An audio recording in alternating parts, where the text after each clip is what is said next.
Oi, pessoal, boa noite. Aqui é o professor Charles. Espero que vocês estejam me ouvindo bem. Vão ajustando aí os microfones. Quem entra meio sem microfone. Vocês podem mandar pelo chat mensagens. Admitindo aqui uma gente. E esse curso, enquanto o pessoal vai chegando, eu vou logo explicando a ideia originária. Bom, na verdade, esse semestre eu ia dar na graduação de filosofia, uma disciplina de filosofia pop, com o tema estética e política dos super-heróis, os super-vilões, na verdade, e uma disciplina de estética, de introdução à filosofia da arte. Como a gente foi atropelado pela pandemia, a gente ficou tentando fazer alguns grupos, mas nada funcionou. Na verdade, a iniciativa desse mini curso online é mais para a galera, quer dizer, o foco, o pretexto, vamos dizer assim, é a galera do primeiro período da filosofia, que eu nem estava dando aula para eles, que nem chegou a conhecer ainda a Unirio, a universidade, nem professor nenhum. E aí, a gente conversando com os alunos, pensou, por que não? Eu tentei resgatar alguns dos temas da disciplina de filosofia pop, alguns dos temas da disciplina de estética, e o público, vamos dizer assim, por excelente, seria a galera do primeiro período, que é uma oportunidade de eu conhecê-lo, eles me conhecerem, mas a ideia também é abrir para todo mundo, sejam alunos de outros períodos, sejam pessoas que já fizeram a graduação, tem pessoal que não faz filosofia, já teve aula comigo, tem o pessoal que nem faz filosofia, nunca teve aula, a ideia é abrir tudo. Tem algumas pessoas que mandaram e-mail e falaram que são de outras áreas, nunca tiveram aula de filosofia. De maneira, tem esse foco, mas a proposta é bem ampla e bem geral. É o primeiro, na verdade é o segundo curso online que eu estou dando. O primeiro começou semana passada, mais para a galera de pós. E tem algumas vantagens e algumas desvantagens que eu estou notando. Eu imagino que vocês já devem ter também participado de várias lives. Estamos vivendo o império das lives. Uma das vantagens é que eu consigo ver um monte de gente que eu não via há muito tempo, ou que está muito longe, e que, de repente, queria muito fazer um curso com a gente, está tendo a possibilidade. Mas existe um monte de outras desvantagens. A principal que eu acho é que não dá para a gente ter muita interação horizontal, né? A gente tem mais essa interação vertical, eu falando, tem uma hora que eu vou abrir para a gente conversar, mas não dá para a gente perguntar o que foi que ele falou, ou ir tomar um café, fazer uma pausa e tomar um café. Isso é um empobrecimento da relação. Vocês sabem que a universidade não é só uma experiência de ter aulas. Se fosse só isso, a gente transpunha tudo para o remoto, mas faz parte da formação universitária você levar tempo para chegar lá, você ir andando no caminho para a aula e ver um cartaz de uma peça que vai ser exibida no outro centro, você vê uma galera vendendo sanduíche, tudo isso é um conjunto de experiências que fazem parte da formação superior. Tudo isso está meio perdido aqui. Eu tive vontade de criar, deixa eu admitir mais aqui, um aplicativo chamado Máquina de Café Virtual, que pudesse se ligar em toda e qualquer live que você tiver, e você ia poder sair um pouco da palestra e encontrar pessoas que estão na palestra também, tomar um café, puxar papo, comentar, porque isso a gente aqui fica difícil. Depois, no final, se vocês quiserem, vocês façam isso, mas temos essa limitação. E dependemos muito da técnica também. Então, se algum de vocês tiver problema, vai estar tudo sendo gravado, depois a gente vai fazer uma versão editada e publicar no canal, ou do Pop Lab, da filosofia, não sabemos ainda, mas se acontecer algum problema aqui, aí ferrou, aí não tem aula. Isso é uma coisa. Quando a gente está junto no mesmo lugar, 2 anos atrás teve aquela grande tempestade no Rio de Janeiro, e eu estava com uma turma, alguns alunos estavam aí nessa turma, a gente ficou preso até a noite inteira, até 4 da manhã. Então foi algo que a gente vivenciou em comum, coletivamente, o professor, os estudantes, todo mundo, os funcionários, a gente estava vivenciando o mesmo clima. Na live que eu fiz, no curso que eu fiz essa semana, teve o tornado que atingiu Curitiba, e tinham pelo menos 3 pessoas que estavam fazendo parte do curso e que estavam em Curitiba, que começaram, não, opa, não sei o que está acontecendo, que vento, pá. Aí acabou a luz, mandaram mensagem dizendo que não iam poder participar, mas aí é uma experiência restrita ao clima onde aquela pessoa está. Então não tem essa coisa coletiva, estavam vivenciando o mesmo clima. Faz parte, temos que descobrir quais são as potências boas desse modo de encontro. Então, a boa é que a gente pode reunir pessoas que estão bastante longe e, de alguma maneira, mesmo nessa situação maluca de quarentena e pandemia, a gente não é só uma experiência acadêmica, é uma experiência também de, eu espero, pelo menos, né, de fortalecimento de vida, a gente se sentir um pouco ativo e não só reativo ou passivo, pensante, e pensando junto. Não deixa de ser um encontro, é isso que eu queria dizer. Então, eu queria agradecer a todo mundo que veio. Vamos logo, eu estou admitindo aqui as pessoas. Não vai dar, eu acho que se todo mundo chegar, já temos 50 pessoas. Não vai dar para todo mundo se apresentar, mas eu queria ver se eu faço, sei lá, uma breve apresentação, porque eu imagino que tenhamos 3 grupos aqui de pessoas, talvez 4. Tem o grupo dos calouros, que eu não conheço, e se eles estiverem aí, eu gostaria que eles se apresentassem, alguns deles. Tem ex-alunos ou alunos que estão nos outros períodos de filosofia. Tem ex-alunos que nem são de filosofia, mas de outros cursos, de teatro, biblioteconomia, ou que assistiram alguma palestra, que podem vir visitar. E tem os famosos paraquedistas, que são pessoas que nunca tiveram aula comigo, mas leram algum texto, ouviram alguém falar, alguém indicou, mas que está totalmente aí perdido. Seria ótimo se eu tivesse 2 ou 3 pessoas e cada grupo se apresentasse, só para a gente ter assim, uma espécie de painel, mas não vai dar para todo mundo. Talvez a gente possa, nos próximos encontros, eu vou tentar ser bem chato hoje, porque aí 50 pessoas existem, nos próximos dias, nas próximas semanas, de todo mundo se apresentar. Enquanto todo mundo está entrando, só dizer o seguinte, várias coisas. Primeiro, eu tenho que agradecer muito aos calouros que eu ainda não conheço, que me ajudaram para fazer a arte, que vocês viram, que ficou super bonita do flyer. Eu fiz uma primeira arte que ficou horrível, e eles falaram, não, vamos fazer de outro jeito, e fizeram 1000 vezes melhor. Agradeço muito eles.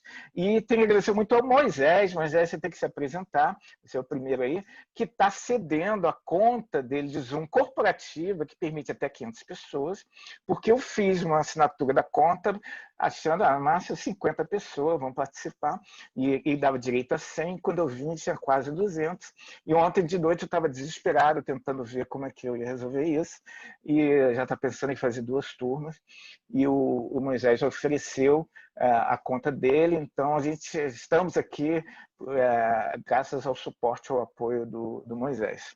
Eu estou tentando usar alguns recursos dos Zoom, então eu botei uma foto de um show do Metallica, que é uma banda que eu gosto muito, e que era onde eu queria estar, de alguma maneira, de novo, com um monte de gente, aglomerado, gritando junto, né? Eu queria estar bem nessa posição aí, como muitas vezes eu estive em vários shows de rock. Não vai dar, então vai ser sim dessa forma virtual mesmo. E aí a ideia é mais ou menos o seguinte, eu vou começar, eu vou fazer uns blocos assim, de fala, uns 15 minutos, uns 3 blocos, alguma coisa assim, mostrar uns vídeos. No fim de cada bloco, eu dou uma pausa e aí a gente para um pouco para conversar. Quem quiser pode mandar comentários durante a fala. O Moisés vai me ajudar lendo aí, selecionando, ele pode passar para mim, mas eu só vou me referir às falas, perguntas e contribuições quando fechar um pouco os blocos, para conseguir me organizar aqui para não me perder. Pode ser? Então, a ideia que eu pensei era... Na verdade, eu pensei só 2 blocos para hoje, que eu vou mostrar, um é a apresentação, 3 blocos. Um é a apresentação do curso que a gente está fazendo, meio se apresentando. Outro é falar um pouquinho como eu vejo a filosofia em geral. Se vocês deram uma olhada naquela ementa, eu coloquei lá Metafísicas do Belo, Metafísicas da Voz e Metafísicas da Luz. E depois, hoje eu estava olhando aqui minhas anotações, por que eu não coloquei que o tema hoje era metafísica da filosofia, as visões metafísicas da filosofia. Então, o bloco 1 é um pouco isso. Como que é um modo meio tradicional da filosofia se acontecer, a meu ver, não é a única maneira de ver, mas é o modo como eu vejo, mas também eu não estou sozinho, tem uma galera que também vê assim. E qual é a proposta da filosofia pop em relação a isso? Qual é a resposta? Qual é a proposição? O que tem de parecido ou de diferente em relação à sua filosofia tradicional? Então, são 3 blocos. Essa apresentação, que ainda não acabou, um bloco falando sobre as metafísicas da filosofia e um bloco falando sobre filosofia pop. Esse bloco da filosofia pop, quem já foi meu aluno já ouviu 1 milhão de vezes. Falando Deleuze, e vai ter que ouvir de novo. Eu vou tentar fazer algumas variações, mas a ideia é, como tem muita gente diversa, diferentes grupos, afinar um pouco o vocabulário para que a gente, então, a partir da semana que vem, a gente comece a avançar. Então, hoje tem um caráter um pouco assim de...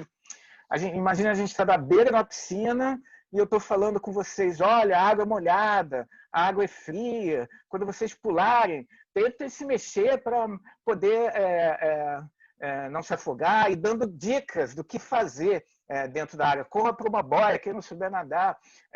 Na semana que vem, eu espero que a gente já entre se jogando na água. Então, hoje é meio assim, pré-discussão, uma conversa meta-discussão. O que é que a gente faz quando a gente está fazendo isso? Eu queria já estar fazendo, sem ficar falando o que é que a gente faz quando está fazendo isso. Mas hoje, então, é uma preparação. Tudo bem? Então, olha só, a gente vai começar a experimentar aqui e torcer que a tecnologia dê certo. Eu vou compartilhar um PowerPoint, e aí o primeiro bloco, ainda terminando a apresentação, metafísicas da filosofia, e mostrar alguns vídeos. Espero também que o som funcione. E aí, terminado esse primeiro bloco, a gente faz uma pausa, conversa um pouco, e depois o segundo bloco sobre filosofia pop. Tudo bem? Esse é o curso, então, de Arte, Filosofia e Cultura Pop. É o primeiro encontro, né?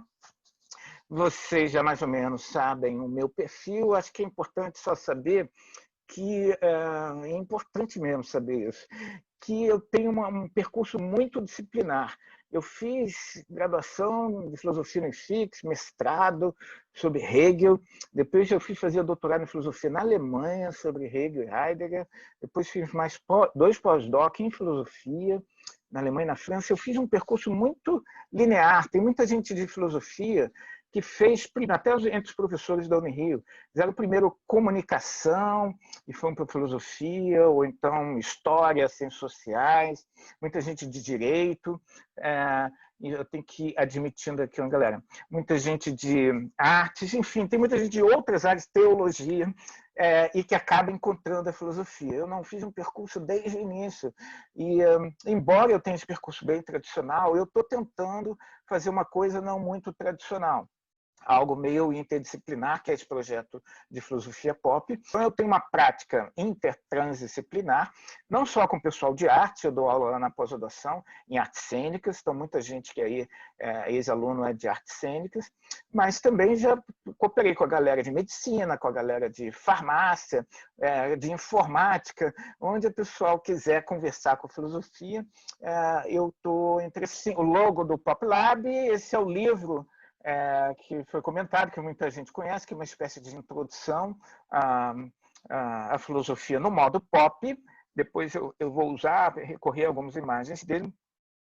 E isso que eu acho que importa em relação ao meu trabalho. Em relação ao curso, eu mandei para vocês a ementa.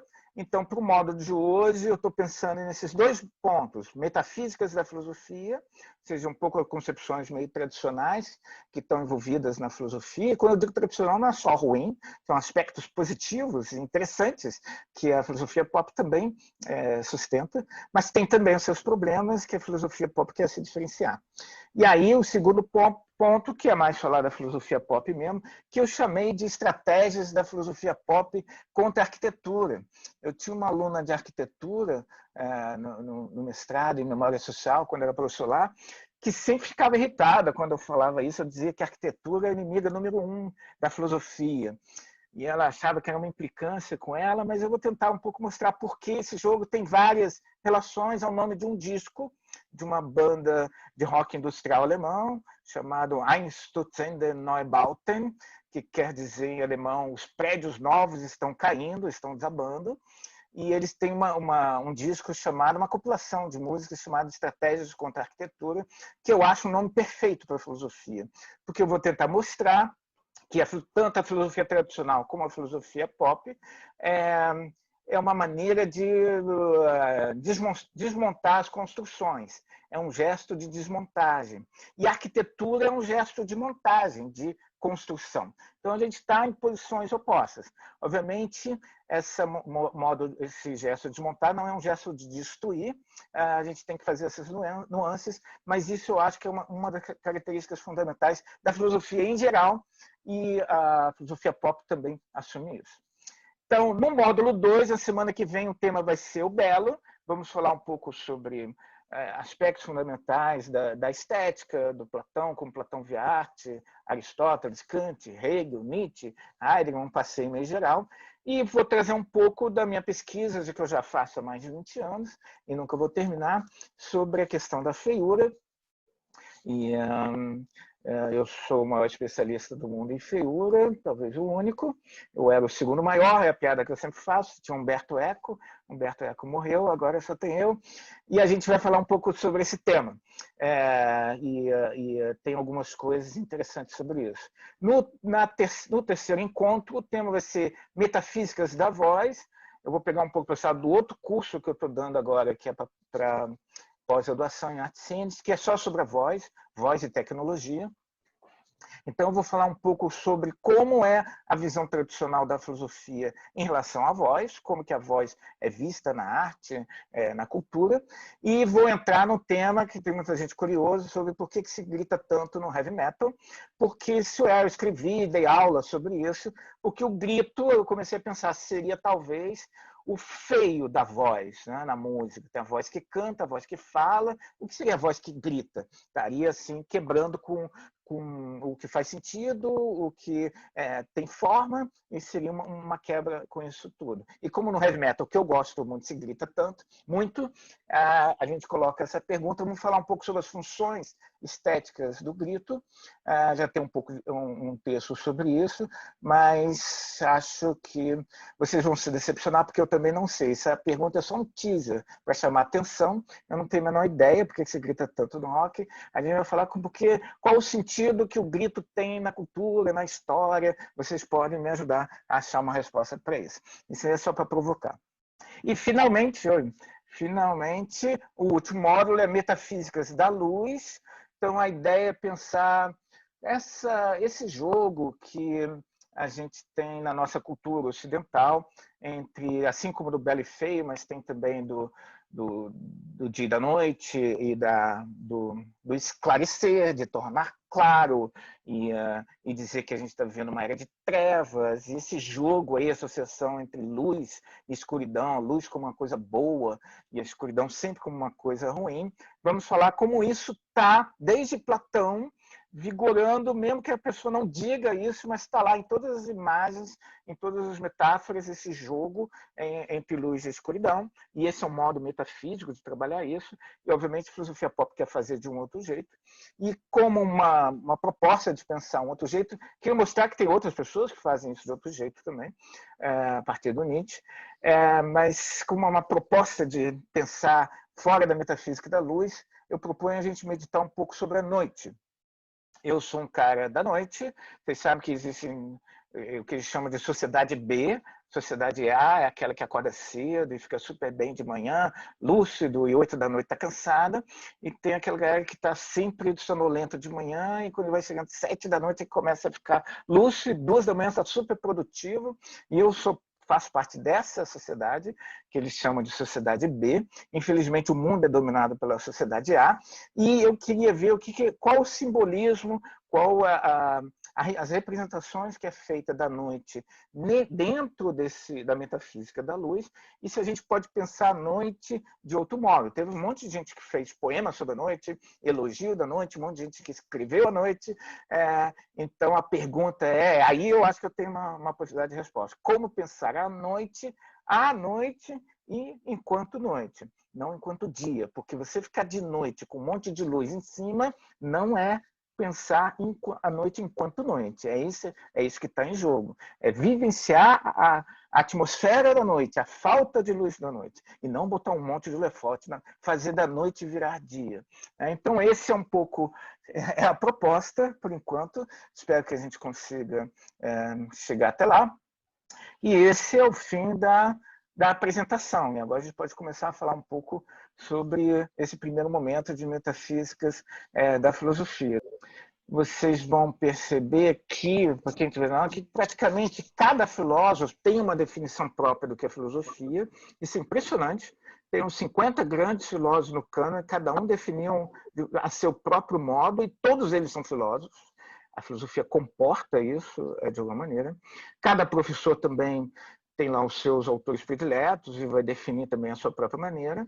E eu também tenho o meu modo de ver a filosofia. Repito, eu não sou o único que vê assim, mas isso aí, mas o que eu estou vendo também não é o que todo mundo vê. Então precisa ter marcar essa singularidade. Olha, o que eu acho que é importante do gesto filosófico como tal, e eu não estou falando de fazer a graduação. Então, vamos agora aqui esquecer quem está na graduação e quem não está, quem já fez, quem nunca fez. Vamos pensar mais em filosofia como uma espécie de atitude, como uma espécie de ação específica. Então, tem filósofo formado que não pratica mais essa ação, tem gente que não tem formação, às vezes nem alfabetizada, e que tem essa prática diária. Isso que me interessa, o gesto de filosofar, e não um gesto instituído, acadêmico, que tem a ver com escrever. E tem que fazer isso, hein, galera, dos calouros. Tem que aprender a escrever ensaio, escrever TCC, escrever dissertação de mestrado. Não estou dizendo que isso não é importante, mas eu quero focar no que constitui a ação do filosofar.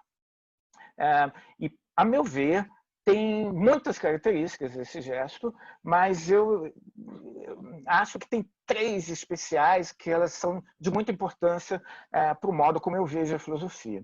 E eu coloquei as 3 aí, que é uma certa implicância com as palavras, implicância com a terminologia, uma atenção com a linguagem.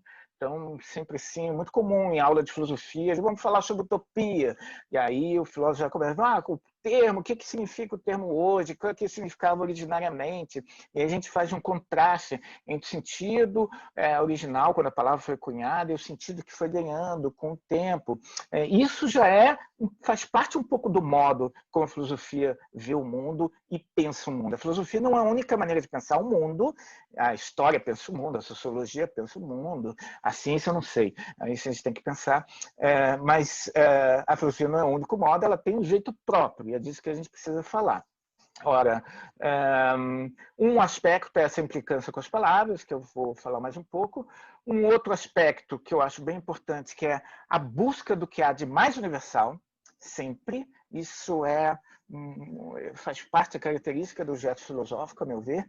E, finalmente, esse caráter desconstrutivo, que vocês devem saber, tem uma filosofia do século XX, do Derrida, Jacques Derrida, que se autonomeou desconstrução. Quando a gente pensa a filosofia como desconstrução, a gente pensa no Derrida, no Levinas, mas eu estou dizendo outra coisa, eu estou dizendo que a filosofia, desde o Parmênides, sempre foi desconstrução. Peraí, galera, meu filho está chegando aqui. Peraí, Thales, eu estou dando aula agora, meu filho. Espera um pouquinho. Daqui a pouco eu vou lá. Pronto, voltei. Esse faz parte do... Vocês estão aí ainda, galera? Então, vamos lá. Primeiro aspecto, implicância com as palavras. Para muita gente que é não filósofa, esse negócio de implicar com as palavras faz parecer a filosofia uma mera um mero jogo de palavras. Isso faz parte também porque o texto dos filósofos é muito complexo, de alguns filósofos especialmente, e parece, a impressão que dá de quem está de fora, que é só ficar ali jogando com as palavras, inventando um mishmash, e é só como a gente poderia dizer, uma espécie de impotência mental, porque é só um jogo terminológico. Isso, ao meu ver, é uma visão de quem está de fora. Quem está de dentro sabe que as palavras têm muita força e têm muito poder. Então, a ideia é muito mais radical de que de que as palavras não são meros instrumentos que a gente usa, a gente diz quando quer e a gente não diz quando não quer. Há uma relação muito mais íntima entre nós e a linguagem. A ideia é que nós somos constituídos pelas palavras também. A gente é usado por elas. Nosso modo de pensar é determinado por elas também. É um pouco isso, essa relação ambígua que a gente quer atentar. Então, por exemplo, uma coisa que sempre me chamou a atenção foi uma notícia de jornal que eu vi no Globo nos anos 80, na capa, primeira página, que dizia menor assalta criança. E eu fiquei chocado com essa notícia, porque não era menor assalta menor, nem criança assalta criança. É menor assalta criança. Com o uso, a escolha dos termos, você está passando uma determinada visão do mundo, tem certo julgamento social, existe todo um aparato jurídico, político, social na escolha das pessoas, não é inocente. E eu acho que um dos aspectos da filosofia é apontar isso, prestar atenção para isso, ficar sensível a essas diferenciações. Então, eu gosto, por exemplo, de brincar que boa parte do que eu faço de filosofia é uma brincadeira com prefixos. Porque, por exemplo, eu trabalho com a galera de humanidades digitais e eu fico lá me perguntando, não, mas tem o pós-humano, o transhumano, o super-humano, que o que cada um desses prefixos quer dizer. E as pessoas, às vezes, usam como sinônimo, como se fosse a mesma coisa, ou interdisciplinar, multidisciplinar e transdisciplinar. O filósofo fala assim, não, cara, tem uma diferença você usar tal prefixo ou tal prefixo. Isso você está apontando para outra. Ah, mas não é o que eu quero dizer, mas você está dizendo sem nem perceber. Então, um dos aspectos que eu acho muito fundamental da filosofia tradicional, sempre foi, é essa implicância terminológica, certo cuidado com a linguagem, porque a linguagem é muito mais do que um mero instrumento de comunicação, ela é a rede no qual nós nos sustentamos, nós e o mundo. Ela nos sustenta e somos sustentados por ela. Por isso o Heidegger diz aquela famosa frase que em alemão soa melhor, que é die Sprache spricht. A linguagem fala, a linguagem linguageia. Não somos nós que falamos a linguagem, é a linguagem também que nos produz. Então, isso é um aspecto muito importante que eu queria apontar do gesto filosófico. Positivo. Ainda sobre a coisa das palavras. Por exemplo, é bem importante em toda a primeira aula a gente falar sobre a origem da palavra filosofia. Todo mundo fala sobre isso na primeira aula e todo mundo sabe que é uma conjugação aí de amor e sabedoria. E, obviamente, não é qualquer tipo de amor, tem vários tipos de amor. A gente tem um amor erótico, a gente tem um amor pelo pai, pela mãe, pelo filho, a gente tem o amor que seria supostamente da filia, o amor da amizade. E a filia da filosofia teria a ver com esse amor da amizade, que para muitos filósofos, eu não tenho certeza, é o amor mais evoluído, porque é o mais livre, vamos dizer assim. Porque você não escolhe muito seu pai, você ama seu pai, que bom, mas você não tem uma escolha, você nasceu ali, quando você viu, já estava ali com ele, com seu irmão, a gente dá azar, inclusive, mas assim, não tem muita opção. E o amor erótico geralmente tem um pouco a sensação também que você sente o desejo e não entende muito bem por que tem desejo por aquela pessoa, tem algo meio de determinismo. Isso é tema de muitas músicas também, né? Aquela música que diz, como é que cantava? Vocês devem saber aqui. você não vale nada, mas eu queria entender porque eu gosto tanto de você, alguma coisa assim. Tem um monte de letra de música que fala disso, e sempre falando assim, cara, tem uma lógica do desejo que eu não entendo, eu não consigo acompanhar e eu estou preso naquele. Por isso a gente sempre pensa nesse amor passional como algo que nos aprisiona. E a amizade supostamente seria uma forma de amor que envolve uma liberdade. Você não é obrigado a ter ninguém como amigo. Você não nasceu ali com ele, não é obrigado a ficar com ele.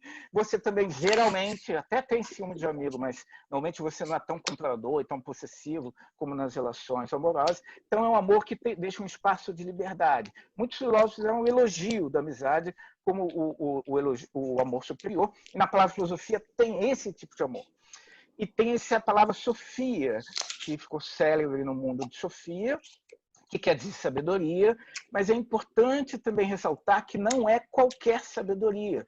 Lá para os gregos tinham vários tipos de saber, de um saber mais empírico e prático, até o saber que seria o mais universal de todos.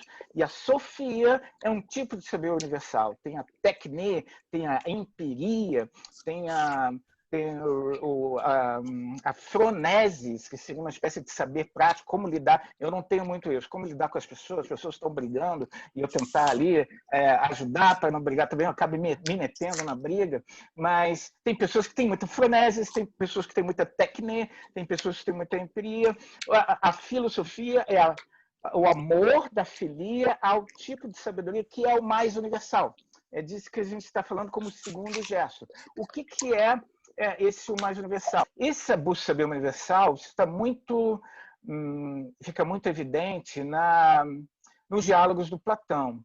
Muitos dos diálogos do Platão, que vocês já devem ter lido, tem sempre uma estrutura meio parecida, que é o Sócrates conversando com alguém sobre algum tema e o Sócrates detonando todas as respostas que o seu interlocutor dá. E, geralmente, o diálogo tem um tema, o Sócrates faz a pergunta o que é isso, e as respostas elas são, por demais, particulares. E o que o Sócrates tenta mostrar para essas pessoas é, cara, eu quero que você tente dar uma visão mais universalizante dessa questão. Então, isso é uma coisa meio padrão. Isso acontece até hoje em sala de aula do ensino médio também. Então, um diálogo que é super legal, que eu gosto de citar, que é importante para a minha pesquisa, é o Hípias Maior, do Platão, que é um diálogo sobre a beleza, em que o Sócrates está conversando com o Hípias, que é um sofista, e o Hípias fala que fez uma palestra sobre beleza, o Sócrates diz, eu não sei o que é o belo, o Hípias diz, cara, o Sócrates é o cara mais inteligente do mundo e não sabe o que é o belo, aí o Sócrates fala, então me diz o que é o belo. Aí o Hípias diz, ok, o belo é uma mulher bela, tipo Helena de Troia. Essa seria uma resposta muito padrão numa sala de aula. A gente pergunta o que é a verdade, o que é liberdade, e o estudante vem, tipo assim, professor, eu estou em casa e eu quero sair, não posso. A gente tenta sempre dar um exemplo particular para dar conta de uma pergunta que está tentando dar uma conta mais geral. O que o Sócrates faz é chegar e falar, olha só, você deu um exemplo particular de uma pessoa que é bonita, mas eu estou perguntando o que é a beleza, em geral, o que faz com que tanto essa pessoa seja bonita, como as outras pessoas em outros lugares do mundo ou em outros momentos do futuro. Aí o Hípias vai e repensa a resposta e dá outra sugestão de resposta.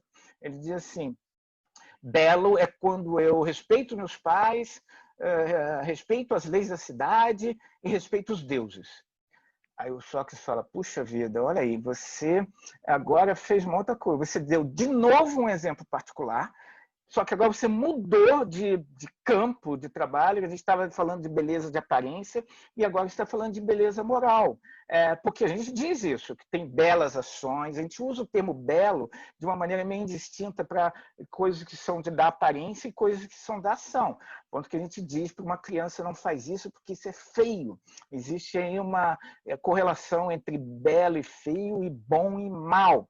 E o Sócrates diz assim, olha, tem que decidir se quer saber se o belo, em qual campo você quer falar, e eu estou perguntando belo que possa valer tanto para as ações quanto para a aparência, eu estou pedindo o mais universal. E aí o Hippias vai dando um monte de respostas e cada uma delas tem sempre a dimensão do particular e ele nunca consegue dar uma definição. O belo é isso, uma definição que acolhe todos os exemplos, e ele termina o Hippias dizendo assim, ok, Sócrates, você ganhou, eu também não sei o que é belo. E aí você fica esperando que o Sócrates diga, acaba o diálogo também, o Sócrates não diz o que é o belo, você só conquistou a sua ignorância sobre o tema. E esse gesto de busca do universal é típico da filosofia.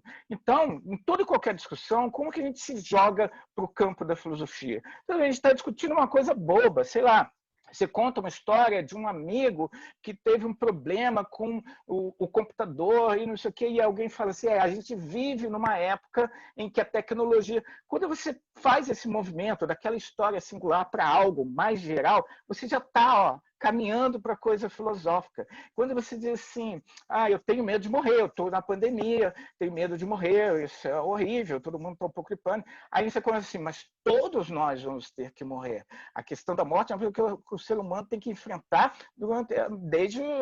desde os primórdios da história. Assim, enquanto formos humanos, vamos ter que lidar com essa questão. Isso independe de época, de crise, de pandemia, de país, de gênero, de tudo. Aí você já vai para essa coisa meio universal, pronto, já entrou no campo da filosofia de alguma maneira. Isso é uma característica positiva, embora talvez os filósofos tenham exagerado um pouco nesse movimento universal, porque é sempre assim, vamos pensar a morte no campo universal e às vezes a gente precisa pensar também nesse momento histórico, o que significa pensar a morte agora, né, estando vivendo no Brasil, com todas essas questões que a gente está vivendo, a gente tem que às vezes, nós filósofos, eu digo, ter um pouco de olhar para o local também. Eu acho que a maioria dos filósofos fez isso. Olhou para o universal e olhou para o local, mas a filosofia acadêmica nem sempre faz isso. Fica muito na dimensão do universal e não se conecta muito com o que está acontecendo à sua volta. A filosofia pop é uma tentativa de buscar o universal, tentando se conectar com o local. O local é Brasil. O que significa fazer filosofia no Brasil? Quer pensar a morte? Ótimo. O que é pensar a morte vivendo essa realidade que a gente está vivendo aqui? Tudo bem em relação a isso? Esse era o segundo aspecto da busca universal. Vou terminar aqui o primeiro ponto. Aspecto, então, para a gente terminar esse primeiro módulo, é essa relação entre filosofia e desconstrução. Isso é um aspecto complicado porque como é que eu tentaria resumir isso? Eu diria que vocês conhecem a expressão pulo do gato? Pulo do gato é uma expressão da mitologia mineira. O professor de filosofia gosta muito de citar a mitologia grega, mas existem outras mitologias, e o pulo do gato é uma história da mitologia mineira que conta a história de um gato que foi interpelado por uma onça. A onça falou com ele assim, olha só, vi que você é muito ágil, você salta de tudo quanto é maneira, e eu queria que você me ensinasse a saltar desse modo também. O gato achou estranho, mas tudo bem, ensinou para a onça todos os pulos que ele sabia. A onça treinou tudo, aprendeu todos os pulos com o gato, e quando eu tinha aprendido tudo, a onça perguntou, isso aí é tudo? O gato falou, a onça pulou em cima do gato, deu um bote para comer o gato. E aí o gato deu um pulo, um salto triplo, carpado, mortal, de costas, em pirueta, e conseguiu escapar do bote da onça. E a onça se estatelou toda no chão e falou assim, pô, mas esse pulo aí você não me ensinou. Aí o gato já de longe gritou, esse é o pulo do gato, e se mandou, foi embora. É uma história famosa que se conta para criança. E eu acho essa história incrível por várias coisas, tem a ver com o meu projeto de filosofia pop também. Ela tem uma espécie de moral, como todas as histórias. Tem uma moral que o professor não deve ensinar tudo, porque se o professor ensinar tudo que ele sabe, o aluno dele vai devorar ele, vai superá-lo, vai matá-lo. Não ensinar tudo é se proteger de alguma maneira, é manter um pouco o poder. Tem um pouco uma proposta pedagógica aí nessa loja. E principalmente a expressão do pulo gato é sempre revelar os truques, né? Revelar o modo como você chegou àquilo ali. E eu acho que a filosofia ela tem isso em relação ao mundo, de tentar desvelar os truques que foram feitos, uma espécie de making-off de construção das coisas. Como que a gente chegou à nossa noção de, sei lá, de verdade, como chegou à nossa noção de beleza, como é que isso aí foi construído na história dos tempos. Então, a gente não está necessariamente construindo, é o que Sócrates fez no diálogo lá, uma noção, mas a gente está desmontando as noções que estão valendo por aí. Agora, o que eu estou fazendo com filosofia pop é uma espécie de desconstrução da desconstrução, making-off do making-off da filosofia. Eu queria revelar um pouco os truques que os filósofos têm para chegar no que eles estão fazendo, para mostrar que qualquer um pode fazer. Então, não sei se ficou muito claro, mas a ideia é que ciência, arte, religião, em geral, praticamente toda a ação humana está sempre produzindo algo.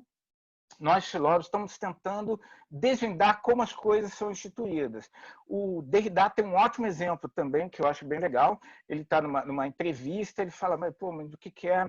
Alguém pergunta o que é filosofia, ele fala, olha só, você construiu uma cena que nem a gente construiu aqui agora, eu estou aqui com esse visual do show do Metallica, e o Derrida fala, mas assim, atrás de você não está aparecendo a câmera, mas tem uma equipe com 20 pessoas, tem vários microfones, eu estou parecendo que estou falando aqui espontaneamente, mas eu fiquei 2 semanas preparando essa fala e tem um equipamento com luminosidade, tudo aqui é artificial, só que isso não aparece na cena.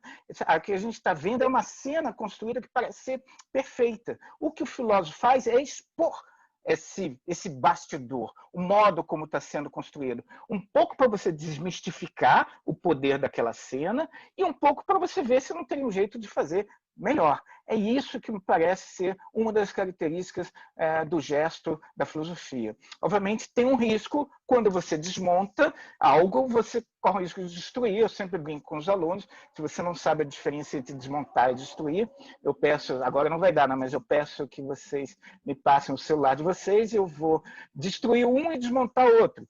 É bem diferente. Agora, às vezes, desmontando um, você destrói. Você não consegue mais montar de novo. A intenção da filosofia não é destruir nada, mas é desmontar. Só que, às vezes, desmontando, fica impossível reconstruir. A ideia é desmontar para a gente ver como funcionou e ver se não teria outras maneiras de fazer. Então, esse é o terceiro aspecto que eu acho fundamental da filosofia, que tem, não sei se ficou muito claro, essa coisa da desconstrução. Ela não é construção, ela é desconstrução. Então, é o cara, toda vez que você está fazendo uma coisa e se pergunta qual o sentido daquilo que você está fazendo, você está na filosofia. Você está martelando um prego e se pergunta, mas qual o sentido de martelar um prego? Você está escrevendo, você está almoçando, e qual é o sentido disso tudo? Quando você faz essa reflexão meta, você está desconstruindo aquela ação e você já está dentro do gesto filosófico. A maioria dessas perguntas não tem resposta. É bom saber isso, dá uma certa angústia. Já vou fazer uma pausa, galera, para a gente conversar. Deixa eu só terminar aqui. Por que eu botei isso aqui mesmo? Porque isso é tirado do meu livro, que por essa coisa da filosofia, se chama filosofia, eu sempre tive a impressão que na academia as pessoas esqueceram da palavra amor no termo e se concentraram muito na palavra sofia, sabedoria, a tal ponto que muita gente tem vergonha ou medo de se dizer filósofo. A maioria dos meus colegas se diz professor de filosofia, estudante de filosofia, porque eu acho que as pessoas têm a impressão de que ser filósofo é coisa para poucos, é coisa para erudita, só Hegel, Heidegger, Kant. E, a meu ver, isso tem a ver com uma certa corrupção do termo, porque o termo originalmente queria dizer é o cara que não sabe, mas quer saber. Então não tem nada de arrogância de você dizer que é filósofo, mas virou um pouco sinônimo de sábio, o cara que sabe tudo, o que é terrível. Então a filosofia pop quer um pouco recuperar um pouco esse aspecto amoroso da palavra, e quer dizer, tem amor na palavra filosofia, e amor não é algo que pode ser ensinado. A gente não pode fazer nenhuma lei baseada em amor, ame a todos. Nenhuma Constituição pode ter como lei número 1 que você tem que amar o outro. Amar não pode ser prescrito. Mas a gente pode contaminar e contagiar amor. Mas precisa ter uma certa predisposição, e é uma predisposição para vertigem, eu diria. E por isso esse quadro aí, que está no meu livro também, que é um quadro do Dalí, que é Vertigo, a ideia é que, do mesmo jeito que você só se apaixona quem tem coragem de correr um pouco o risco de perder o equilíbrio, de perder a noção das coisas, para entrar para o mundo da filosofia, você tem que aceitar essa dimensão amorosa de perder um pouco de chão e ficar um pouco inseguro durante um tempo sobre as coisas que você sempre acreditou e tinha como verdade. Então, reforçar a dimensão afetiva, amorosa da filosofia. Para terminar esse modo, a pergunta que é boa principalmente para a galera que está entrando agora, afinal, para que serve isso? Filosofia, sendo esse gesto de implicância com as palavras, busca do universal e desconstrução. Filosofia não se resume a isso, esse gesto amoroso, que é uma certa disposição para a vertigem. As más línguas dizem que filósofo serve para criar outros filósofos, para produzir novos filósofos, eles ficam se autorreproduzindo, seria a nossa função no mundo. Então, essa imagem eu acho muito legal do pensador pensando em outros pensadores infinitamente. E dizer que eu sempre tive muita dificuldade de responder essa pergunta, principalmente quando eu escolhi fazer filosofia. Ficava buscando algum tipo de resposta do tipo filosofia serve para isso, serve para aquilo, serve para pensar, serve para aumentar a consciência crítica, até que me dei conta, e a resposta que eu tenho agora é que filosofia é algo totalmente inútil, não serve para nada. Realmente me parece a melhor resposta que pode ser feita. Obviamente tem que se fazer uma certa nuance em relação a isso, e assim eu termino o bloco. A ideia é que a gente está muito acostumado com um tipo muito restritivo de utilidade. Isso a gente sofreu uma lavagem cerebral desde a escola, na TV, a só considerar como o que faz sentido o que parece ter uma utilidade imediata. Então, o exemplo que eu costumo dar em aula é a gente ver na janela alguém andando, vê alguém no corredor passando por um lugar, e a gente vê ele está indo por um lugar, tudo bem. Aí a gente vê outra pessoa passando e, de repente, em frente à nossa janela, ele vira e volta para a direção oposta. A gente pensa, tudo bem, ele esqueceu alguma coisa, descobriu que estava na direção errada. E aí a gente vê uma terceira pessoa que vem em frente à nossa janela da sala, ele para e faz um giro completo de 360 graus e continua andando. Aí a gente fica completamente assustado, porque um giro 360 graus na vida cotidiana não tem nenhuma utilidade imediata, não nos conduz a lugar nenhum. E toda vez que a gente vê alguém fazendo alguma coisa que não parece ter utilidade imediata, a gente acha que essa pessoa enlouqueceu. Se essa pessoa ficar ali em frente da nossa janela, girando interminavelmente, a gente vai chamar lá na Unirio a gente chamaria o Pinel, que é o mais próximo. Então, a minha pergunta, é que eu acho que a filosofia é uma espécie de giro simbólico de 360 graus, porque aparentemente não serve para nada, ainda mais no mundo em que a gente está muito focado sempre a ir para algum lugar. Vamos para o trabalho, vamos para o show, agora não vamos para lugar nenhum, vamos para o banheiro, vamos para o quarto, vamos para a cozinha, a única coisa que sobrou para a gente. Ninguém fica girando no lugar. As experiências de girar no mesmo lugar são de crianças, crianças giram brincando no mesmo lugar, se divertem, ficando tontas. Dançando, a gente gira no mesmo lugar. E fazendo filosofia, a meu ver, porque eu acho que o que a gente faz nessa história toda da desconstrução, da busca universal, é parar um pouco o que a gente está fazendo e olhar a nossa volta para tentar ver aonde a gente está. É assim que eu vejo a filosofia, é isso que eu espero que a gente faça nesses encontros. E aí, a imagem que eu costumo dar, que é essa coisa do giro, e o exemplo que eu adoro de dar é isso que, com a pandemia, felizmente a gente não está vivendo muito mais, não tenho a menor saudade disso, esse treco que é muito comum aqui no Rio e em outras cidades, que se chama engarrafamento, e é o exemplo que eu dou sempre, que é quando a gente está nesse lugar, a gente costuma ligar, quando a gente estava nesse lugar, a gente costumava ligar para o chefe ou para a namorada, para o amigo, e dizer, vou chegar atrasado porque eu estou preso num engarrafamento. E eu sempre disse assim, para aquela pessoa que fez um giro 360 graus filosófico, e não é subir em cima do carro e girar em cima do carro, ele tem que ligar para o chefe ou para o amigo e dizer, olha só, não vai dar vou chegar tarde, porque eu estou ocupado, junto aqui com a galera, produzindo um engarrafamento. Nós estamos fazendo um engarrafamento lindo e maravilhoso. Porque a ideia, em geral, é que o engarrafamento são sempre os outros. O seu carro é o único que tem o direito de estar ali e você ficou preso num treco que você não faz parte. Você encontrou o treco já pronto, já dado, e você se enrolou com ele, e as pessoas estão te impedindo. A maior parte dos engarrafamentos nas grandes cidades é só acúmulo de carros, quer dizer que o seu carro faz parte do problema também. Então, a ideia é que a gente não costuma ver que nós somos o engarrafamento e não nós estamos presos no engarrafamento. Para isso, você precisa ter uma outra perspectiva. Então, eu acho que isso é o giro filosófico. Se vocês substituírem a palavra engarrafamento, substituírem por palavra realidade ou história, eu acredito que as pessoas que estão na não filosofia, elas tendem a olhar a realidade como algo que já estava aí pronta, elas chegaram e ficaram meio presas e meio limitadas. Então as pessoas dizem a realidade é dura, ou a realidade é feia, as coisas meio assim, não dá para mudar, isso é o real, tem que aceitar, como se fosse algo que independesse delas. E aí a proposta da filosofia mostra, não, nós somos a realidade. Isso não quer dizer que nós inventamos da cadeia, mas nós temos a nossa parte também, nós produzimos isso coletivamente, historicamente, e fazemos em épocas diferentes, de modos diferentes. O que a filosofia faz é mostrar o making-off do real, assim como o making-off do engarrafamento. Making-off do engarrafamento é dizer, cada um ali está fazendo, não é um negócio que está ali por conta própria. E é essa que, vamos dizer assim, o sentido de fazer filosofia. O que você vai fazer com isso? Aí é outra questão de cada um, mas eu acredito que, do mesmo jeito que você pode pensar em diferentes políticas de trânsito, partindo do pressuposto que está preso no engarrafamento é de um jeito, e partindo do pressuposto que todos somos o engarrafamento é de outro jeito. Então, você faz políticas diferentes partindo de pressupostos diferentes. Então, isso tem a ver com a questão da realidade e da história também. Então, pausa.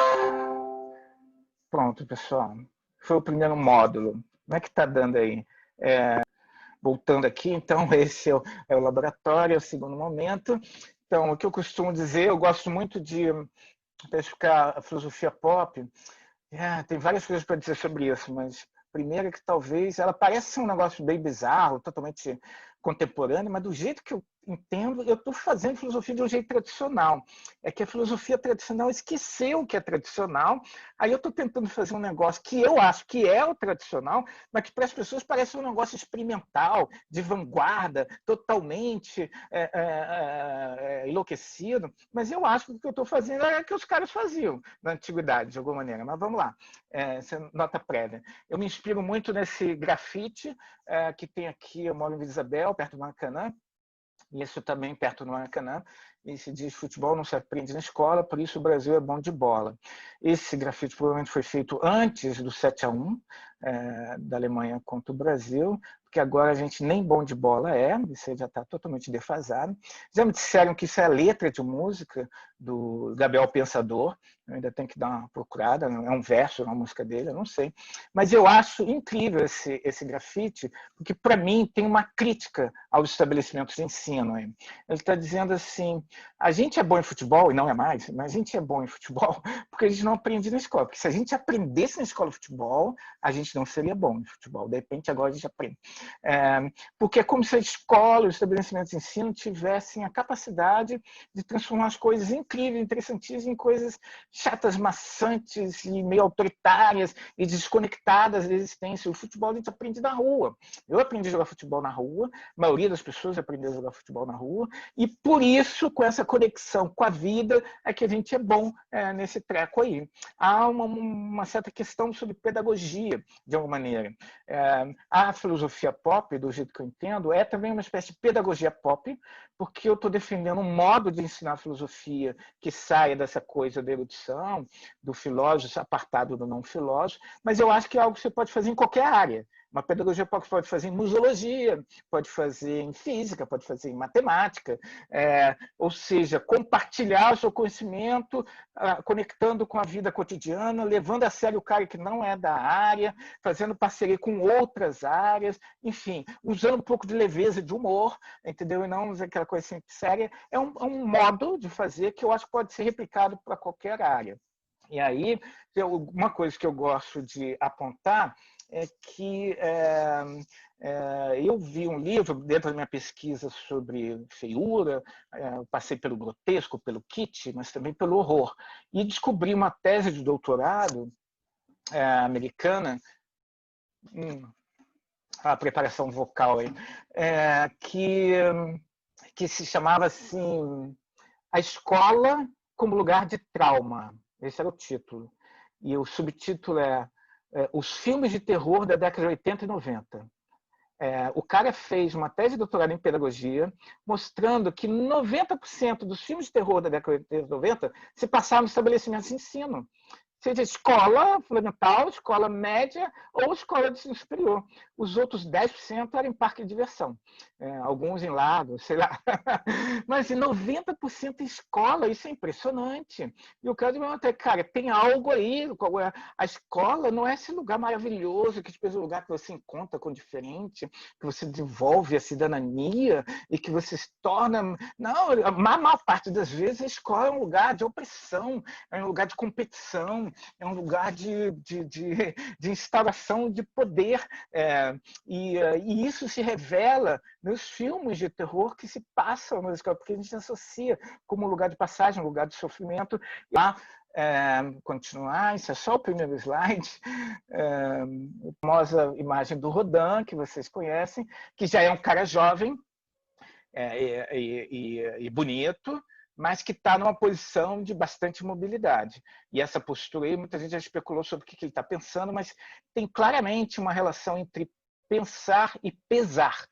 Pesa algo nele. Então, eu sou de algo que está sendo difícil sustentar. Eu não vou avançar muito aqui, mas eu estudei durante um tempo, dentro da minha pesquisa sobre feiura, as imagens na arte ligadas à tristeza. Estudei muito sobre os afetos. E eu descobri uma coisa impressionante. A postura do pensador, que a gente reconhece logo, é muito parecida com as posturas de quem está triste na história da arte. As imagens na história que falam, mostram, tentam recriar a atmosfera da melancolia, da tristeza, da depressão, é também dessas pessoas curvadas, prostradas, meio assim, sobre si próprias, querendo meio quase me sugerir que quem pensa fica triste, não tem jeito. Só é feliz quem é mal informado. Se você começa a pensar, vai ficar deprimido, não tem outra opção. E a minha ideia de filosofia pop fala, não, dá para fazer filosofia e ter uma certa alegria, só não sei como, mas eu acho que é possível. Então, uma imagem que é bem famosa é do Henri Fuseli, que chama O Silêncio, que tem muito essa coisa de ter, e essa mesma postura de alguém que está com a cabeça pendendo. E tem milhões de outras imagens de tristeza que tem essa postura corporal meio parecida. Só queria apontar essa imagem da filosofia. A imagem que eu mais gosto de citar é essa, não está muito bem aí, mas do Rembrandt, que chama Um Filósofo de Meditação, que mostra um cara velho. Realmente o filósofo é o cara velho, porque tem a ver com ser sábio, com não estar mais tão animado para ir para festas, para jogar futebol. E ele está numa espécie de porão, lugar escuro, está perto de uma janela. Tem um pouco assim, alguma coisa está acontecendo lá fora, mas ele não está lá fora. Ele está observando a janela, deve estar julgando o que está acontecendo ali, né? Fazendo comentários interiores sobre o que está acontecendo lá fora.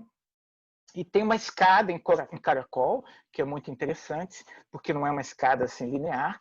Não dá para saber se o Rembrandt queria dizer que quando você pensa, você vai para níveis mais elevados da consciência, ou que para pensar você tem que descer para o porão da sua casa e ir para as profundezas. Não sei se é uma escada que sobe ou que desce, mas tem essa coisa meio do caracol que me parece que dá indicação de que é algo que dá trabalho, que não é algo direto nem fácil. E se vocês perceberem bem, não sei se o mouse aparece aqui, mas aqui nesse canto direito inferior, nós vamos ver uma senhora que está mantendo o fogo aceso da sala. Tem todo painel esse sobre divisão de gênero e pensamento. Aí depois com a ideia assim, a mulher prepara o espaço para o cara poder pensar. Na nossa cultura ocidental sempre teve isso de que o trabalho manual é inferior, o trabalho mental é o mais elevado, e é de quem está no poder, e de que isso é uma tarefa mais para os homens. Também um pouco a filosofia pop, e é uma tendência que a gente está vendo, mostrar, por exemplo, que várias mulheres contribuíram enormemente para a história da filosofia, mas a história canônica da filosofia não tem mulheres. Elas foram meio que excluídas, foram meio esquecidas, como se elas não tivessem a capacidade ou não pudessem, não devessem, de alguma maneira. É uma divisão que com cuidado, assim, que se reproduz um pouco a ideia de que o homem masculino tem a ver com pensamento, o feminino tem a ver com afeto, com o corpo, com a terra, e por aí vai. Tudo balela, nada disso é biológico, é tudo cultural. Eu acho que você não resgata o papel da mulher dizendo assim, vamos resgatar os afetos e vamos ter mais feminino, resgatar mais sentimento. Não, a mulher faz política, a mulher faz filosofia, a mulher faz ciência. Você jogar aceitar essa interconexão necessária entre o feminino e afeto e defender isso, você está fazendo o velho jogo da hierarquia e do falocentrismo. Mas, enfim, nesse quadro está aí reproduzido toda a história da filosofia ocidental. Tudo bem até aí? Um pouco com isso eu quero quebrar. Agora, se eu tivesse tempo, eu ia mostrar, não vai dar tempo, vou mandar o link para vocês, a gente está há muito tempo, o jogo de futebol dos filósofos, que a maioria já viu, mando o link para vocês, a maioria já conhece, que é uma cena do Monty Python. Ele bota filósofos gregos jogando contra filósofos alemães, os juízes são filósofos santos, Santo Agostinho, Santo Tomás de Aquino, e quando o juiz apita o início do jogo, bom, quem não viu vai lá ver, mas os filósofos não chutam bola, eles ficam pensando, alguns ficam discutindo um com o outro, né? Qual o sentido da bola, o que eles estão fazendo ali, e é muito engraçado, e tem um pouco a ver com essa ideia, o filósofo é o cara que pensa e não olha para a bola. Essa oposição, essa imagem que se tem um pouco da filosofia, é um pouco por isso que está se fazendo uma campanha contra a filosofia, tiraram a filosofia como disciplina obrigatória e estão querendo tirar a filosofia do mundo em geral. Está ruim para todo mundo, mas para os filósofos está um pouco pior ainda, porque está sempre voltando essa velha da nossa inutilidade, é uma perda de tempo, não serve para nada. Vou quebrar um pouco com isso aí que eu quero fazer, mostrar que não serve, não é útil da mesma maneira que as outras coisas são úteis, mas é fundamental. Sem ela, sem a filosofia, a gente nunca teria chegado em lugar nenhum. Tá dando para ouvir? Tá dando para receber uma mensagem aqui que pode ter um problema na minha qualidade de áudio, mas vocês estão ouvindo, né? Tá. Então, esse é o vídeo que eu vou mostrar, e eu costumo dizer o seguinte, que esse vídeo do Monty Python é uma remixagem, uma piada antiga, uma piada que tem a ver com Tales, Tales, o nome do meu filho, é o primeiro pensador que a gente tem notícia, não foi o primeiro pensador, galera, deve ter tido muitos antes dele, a filosofia nem começou na Grécia, deve ter começado na África, e antes da África em algum outro lugar, não sei, na Sibéria. O que a gente tem notícia é do Tales, é a história oficial, e o pouco que a gente sabe dele é que uma das histórias, né, que ele estava andando, pensando, e caiu no buraco e se machucou todo, e alguém viu e riu dele e falou assim, tá vendo, isso que dá, ficar pensando demais, você não vê os buracos no caminho. Para mim, a piada do Monty Python, dos jogadores de futebol que não veem a bola, é uma remixagem dessa velha história do Tales, de que o Tales estava pensando demais e não viu o buraco e caiu. É a mesma lógica. E junto, praticamente, com o primeiro filósofo, surgiu a primeira piada de filósofo sobre a inutilidade, o alinhamento do filósofo em relação à realidade. E isso me parece ser uma posição muito de quem está de fora, e é muito o que eu quero mostrar, assim, há uma conexão do que a gente está fazendo com o mundo, só que ela não é habitual. E uma coisa que eu gosto de pensar é que o Tales responderia se ele pudesse reaparecer aqui para o Monty Python, e eu acho que quem responde bem é uma filósofa que eu estudo muita obra dela na filosofia pop, que é a Mafalda. e eu adoro essa tira, que ela está andando na rua, vê uns caras cavando um buraco, e ela pergunta, vocês estão procurando as raízes nacionais? E o cara diz, não, garoto, um vazamento de gás. E aí ela pensa, com aquela cara assim, meio de desapontamento, como sempre, o urgente não deixa tempo para o importante. Isso, para mim, é o que o Tales responderia para o Monty Python, ou para a menina que riu dele dizendo que ele não viu o buraco. Ele está todo mundo muito preocupado com os buracos, com o que é importante. É importante a gente ter comida na mesa, pagar as contas, sobreviver aí à pandemia, mas tem coisas que são muito importantes que a gente, enrolado nessa vida cotidiana de trabalhar e se divertir e descansar, a gente não dá muito tempo para pensar que é, por exemplo, o que é a verdade, ou o que é a beleza, o que é a liberdade, o que é o ser humano. Essas perguntas que são complexas e são perguntas importantes, e elas contaminam as nossas coisas do cotidiano e da vida urgente. Então, talvez os filósofos tenham exagerado de ficar pensando muito no importante e não pensar tanto no urgente. Muito filósofo morreu totalmente empobrecido, com muitas dívidas, porque não se preocupou tanto com o urgente. Outros não precisavam se preocupar com o urgente, porque eram de família rica, e aí eles podiam se dedicar ao importante. Mas o que eu estou querendo propor é, de novo, essa coisa meio híbrida de continuar atento com o que é urgente, com as nossas preocupações da vida cotidiana, mas de vez em quando se preocupar com o que é importante. E a questão do que, o que é importante são os valores, o que a gente está considerando como o que vale e o que não vale nesse nosso mundo contemporâneo brasileiro. É essa a proposta da filosofia pop. Deixa eu ver, deixa eu dar uma avançada, galera, só porque é importante dizer, não fui eu que inventei o termo, roubei do Deleuze, filósofo francês, século XX, e eu também não sou o único maluco que está fazendo isso no planeta. Tem várias pessoas no Brasil fazendo, tem a Márcia Tiburi, que eu botei na bibliografia, mas tem uma galera em Santa Catarina, tem uma galera que tem um podcast maravilhoso na Bahia, se procurem podcast Filosofia Pop, e tem gente na Coreia do Sul, tem gente em Marseille que faz uma semana de filosofia pop, fazia, né? Agora a pandemia não, mas todo ano, uma semana de filosofia pop em julho. Tem nos Estados Unidos, tem em vários lugares do planeta, todos se inspiraram no Deleuze, cada um fazendo mais ou menos do seu jeito. O Deleuze mesmo não disse o que era filosofia pop, deu algumas dicas. Mas o que eu acho que é importante, só para a gente encerrar, e eu retomo aí no próximo encontro, é que pop, eu não estou pensando tanto o pop do Michel Teló, nem do Kanye West, mas mais a arte pop. E quando o Deleuze falou de filosofia pop, provavelmente ele estava pensando na arte pop dos anos 50. E o legal da arte pop é que ela embaralhava as coisas, embaralhava um pouco elementos do cotidiano e do mundo erudito e quebrava um pouco esses canos. Então, para mim, uma filosofia pop, ela não é uma filosofia que quer aparecer a todo custo, não é uma filosofia que quer estar na TV, ficar falando sobre todos os assuntos, não importa o quê, mas é a pop nesse sentido que ela está se misturando com outros discursos, com outras práticas, com outras propostas, inclusive com a sabedoria cotidiana. Então, esse é o sentido de pop que eu quero dar. E, especificamente, o Deleuze falava de uma outra maneira de lidar com conceito e imagem. Isso aí não sei se eu vou conseguir resumir, mas, tradicionalmente, a filosofia tem duas maneiras de lidar com a imagem. Ou a imagem é um exemplo para o conceito. Então, Platão fala assim, vou falar a história do mito da caverna, para exemplificar aqui o mundo das formas, das ideias. Então, ele conta uma historinha, um mito, ele fala mal do mito, mas conta uma historinha para ficar melhor a filosofia dele. Então, é a imagem servindo ao conceito. Ou então, a imagem tem que ser eliminada.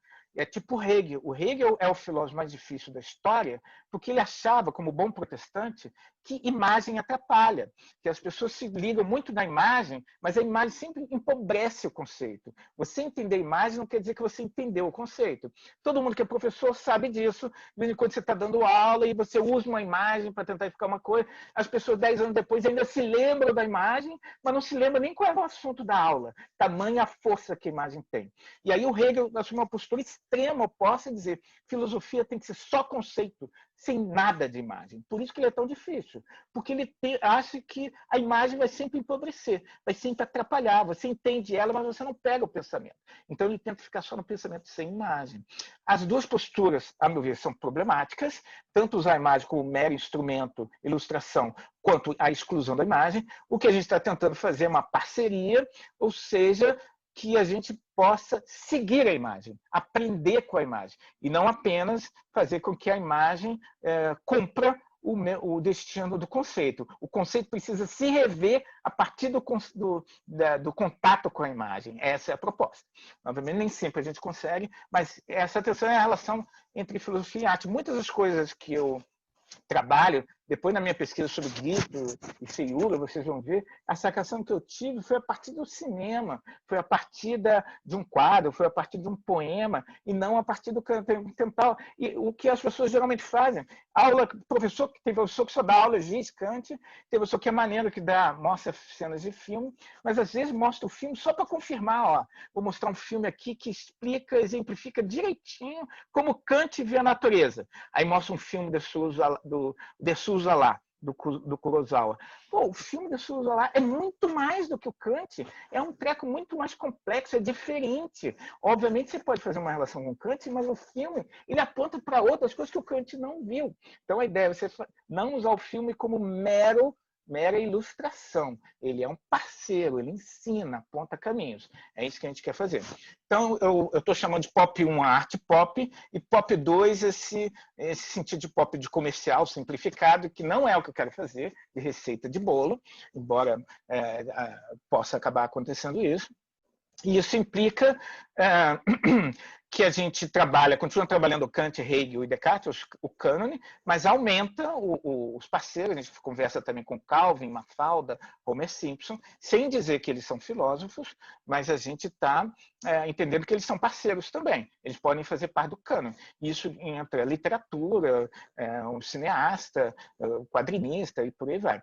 E uma ampliação dos temas também, porque a metafísica da filosofia tem 3 temas principais: o que é a verdade, o que é o belo, a beleza, e o que é o bem. São as 3 questões fundamentais: a da ciência, a da ética e política e da estética. E as questões da vida cotidiana sempre deixadas como inferior. A sociologia descobriu a vida cotidiana, a história descobriu a vida cotidiana, a Elisa contou aí como a museologia descobriu a vida cotidiana. O museu não é mais só da arte erudita, mas é da vida cotidiana. A filosofia é a última. Ela não tem dificuldade de descobrir a vida cotidiana como algo que tem sabedoria. Então, eu e outras pessoas estão tentando fazer esse movimento de olhar para isso, mas não é olhar de cima para baixo, é olhar e aprender de alguma maneira. Então, uma expansão dos temas.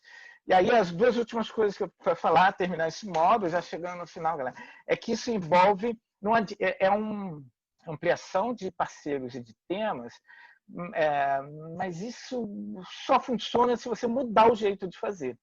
Então, se você vê lá o texto da Tiburi, que é muito legal, que ela fala sobre os conteúdos rejeitados da filosofia, a arte já foi um conteúdo rejeitado da filosofia.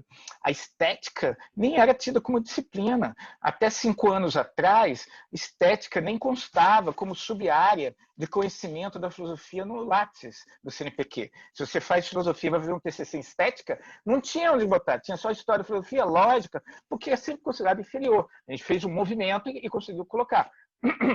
E a filosofia pop hoje nem é vista como filosofia pelos seus colegas, mas talvez no futuro ela venha se tornar uma disciplina oficial, o cânone fique ampliado. Mas a ideia é, não adianta você acolher coisas que são rejeitadas e continuar fazendo de um jeito autoritário e dogmático. Eu tenho maior medo da filosofia pop virar uma disciplina, um mestrado, e ser feito também de um modo tradicional.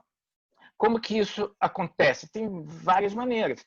Um exemplo que eu gosto de dar, eu não vou conseguir terminar a tempo, mas não basta acolher, você tem que sair um pouco do seu pedestal. Isso é muito difícil. eu acho que, para mim, é um dos aspectos mais importantes. São imagens de art pop, em que os caras misturam vários elementos da vida cotidiana com vida erudita.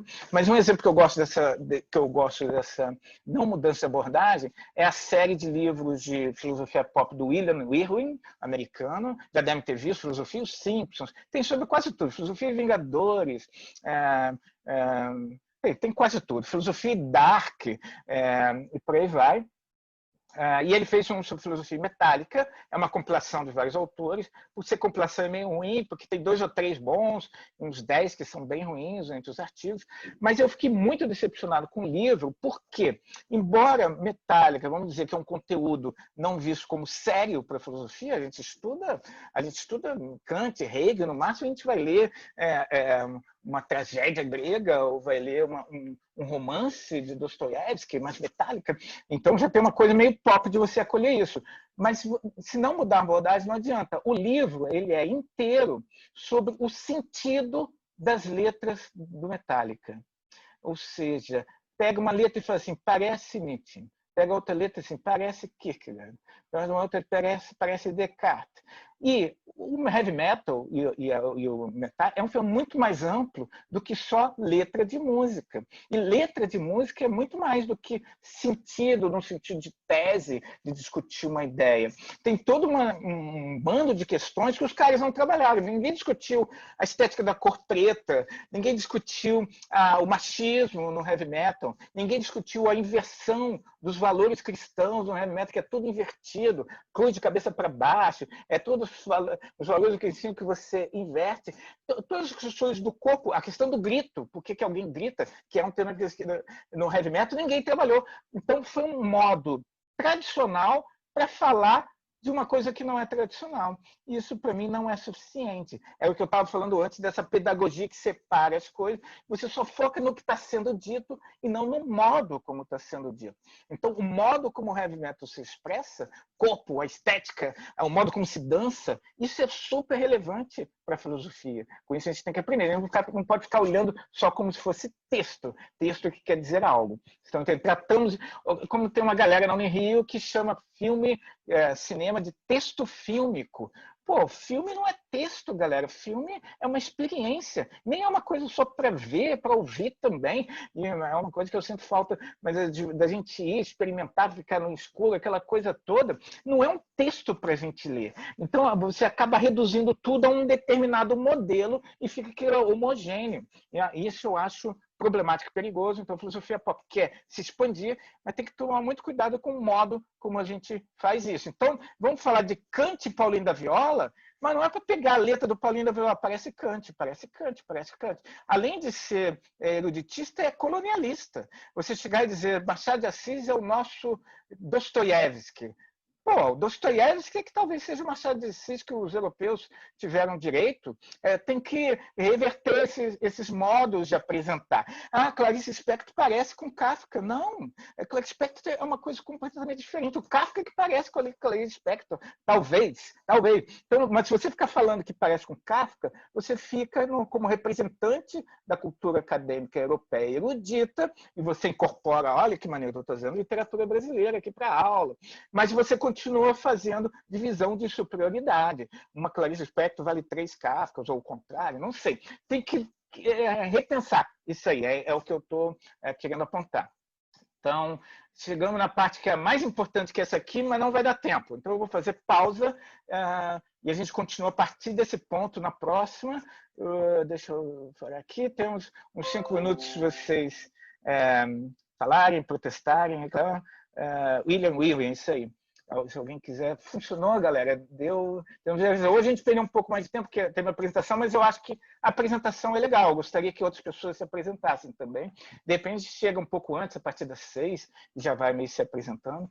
Mas não tem jeito, eu sempre vou falar mais do que o planejado, vai sempre se estender. Alguém quer comentar? Tem um tempinho ainda para a gente.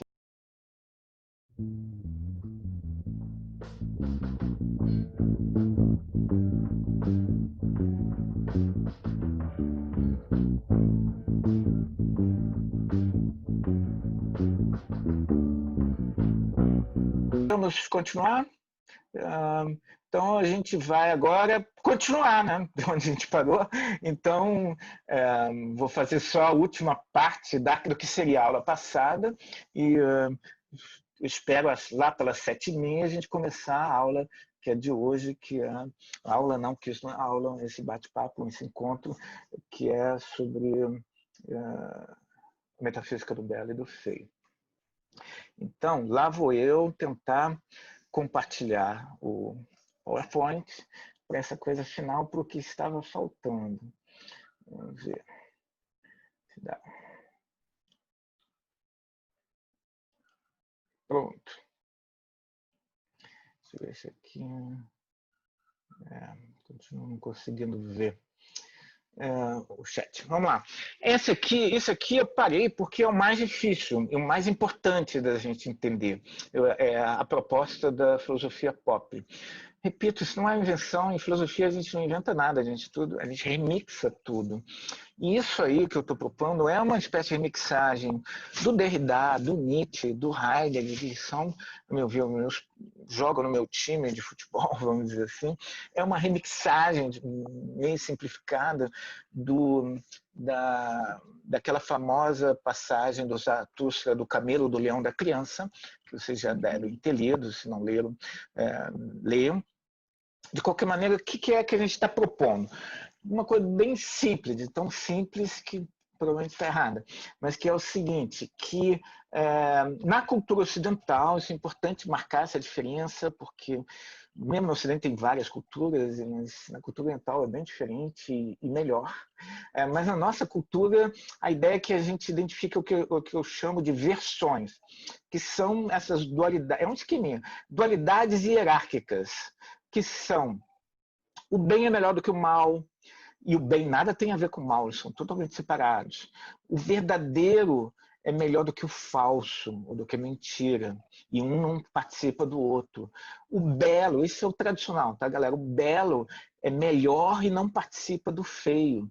E a cultura é melhor do que a natureza, a razão é melhor do que os afetos. Que mais? Pensar é melhor do que sentir, a mente é melhor do que o corpo, o humano é melhor do que o animal, o masculino é melhor do que o feminino, a teoria é melhor do que a prática, e sei lá, não sei, continua, o olho é melhor do que a mão, a ciência é melhor do que a arte, e por aí vai. E essa tabela de valores e hierarquias não está publicada em nenhum post do Facebook, mas ela, eu acredito nisso, ela condiciona o nosso modo de agir e pensar sem a gente perceber, por causa de anos e anos de uma pedagogia, eu diria. Eu acho que todo o problema está na pedagogia, na escola, onde a gente passa uma boa parte da vida.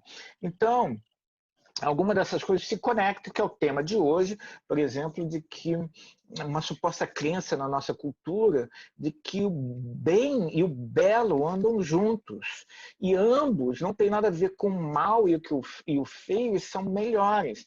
E você pensa, mas não tem nada a ver, mas a gente não se dá conta de como isso está arraigado no nosso pensamento e no nosso comportamento. E o exemplo que eu adoro dar em aula é você voltando para casa. Agora a gente não volta para casa de noite na pandemia, né? Mas imagina você, não dá para imaginar isso, você indo do banheiro para o quarto à 1h da manhã, não vai acontecer. Mas você voltando para casa na era pré-pandemia, e você vê um cara numa rua já meio deserta, escura, de terno e gravata, com uma pastilha na mão, vindo na sua direção. Geralmente a gente relaxa e continua tranquilo, às vezes até liga para dizer que está chegando, tira o celular do bolso. Agora, se vê um cara sem camisa, todo despenteado, com uma cicatriz no rosto, a gente costuma, sem fazer nada, andando calmamente, mudar de calçada. E se o cara mudar de calçada também, a gente sai correndo na direção oposta. Isso é sobrevivência de cidade grande, de alguma maneira. Mas o maluco disso é que é uma atitude inspirada numa lógica de que uma pessoa que tem uma aparência seguindo a norma, ela vai agir segundo a norma. E a pessoa que tem uma aparência fora da norma, ela pode não agir segundo a norma também. A aparência já está fora da norma. Então, daí para agir também fora da norma já é um passo.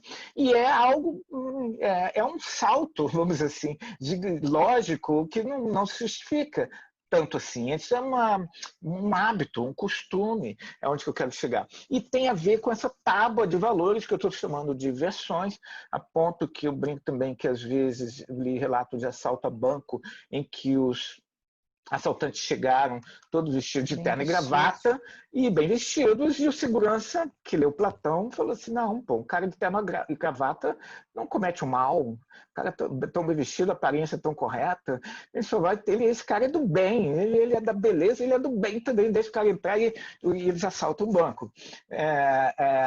E há uma lógica meio escondida, ela ainda é presente, galera, é isso que eu quero dizer, vigora em situações absurdas, eu não sei se ainda tem isso, mas lá no meu tempo de estudante, que eu não sabia se eu ia ter trabalho como professor, eu olhava os anúncios de emprego e vinha boa aparência exigida. Assim, isso era colocado nos anúncios de emprego, isso é bizarro, e como fosse um critério, né? Isso ainda tem força. Então, existem essas versões. O trabalho do filósofo, ao meu ver, é perceber no mundo isso e na própria filosofia. Agora, eu acredito que existem tentativas de escapar disso, tentativas históricas, muito importantes, que, infelizmente, às vezes ocorrem no problema de virarem uma espécie de reação ou o que eu chamo de inversões. Então, se tem, durante muito tempo, Nietzsche sacou isso, um desprezo pelo corpo na nossa cultura, tem uma galera que tentou colocar uma coisa contrária, que é mega valorizar os afetos e zerar com a razão. A razão não serve para nada, viva as emoções. E o pensamento só atrapalha e cria uma espécie de, estou exagerando aqui, um irracionalismo meio romântico, que é super importante para desestruturar essas versões, mas que não resolve o problema. Acaba acirrando as hierarquias, só apontando para outros polos. Eu vou tentar muito trabalhar isso nos nossos 3 próximos encontros. Então, minha tese existe a hierarquia tradicional, um imperialismo do mesmo, um imperialismo do belo, imperialismo do masculino, um imperialismo do racional.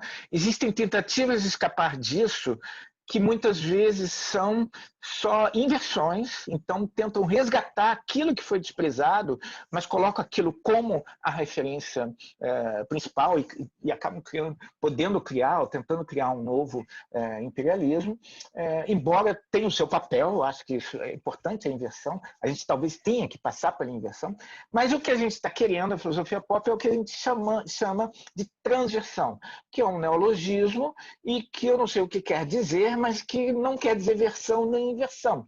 Ou seja, a gente quer sair da dualidade hierárquica. E quando eu digo sair, é meio dar uma desparafusada, dar uma desmontada disso. E não sei muito como se sai, acho só que é possível, sei o que não é. Transversão não é inverter e transversão não é juntar tudo numa coisa holística, unificada. Quem tentou fazer isso foi o nosso amigo Hegel, que foi o último filósofo da metafísica, ele sacou isso. Eu acho que o Hegel é um cara que colocou um pé para fora da Matrix. Ele sacou que o problema da nossa cultura eram as oposições. Só que o jeito que ele resolveu vamos juntar todo mundo numa grande unidade, numa grande totalidade. E a filosofia contemporânea sabe que dentro da totalidade as hierarquias se reproduzem, as hierarquias voltam ali dentro daquela unidade, por isso o holístico não resolve. O que a gente está tentando procurar é a transição, e eles me perguntam, mas o que é isso?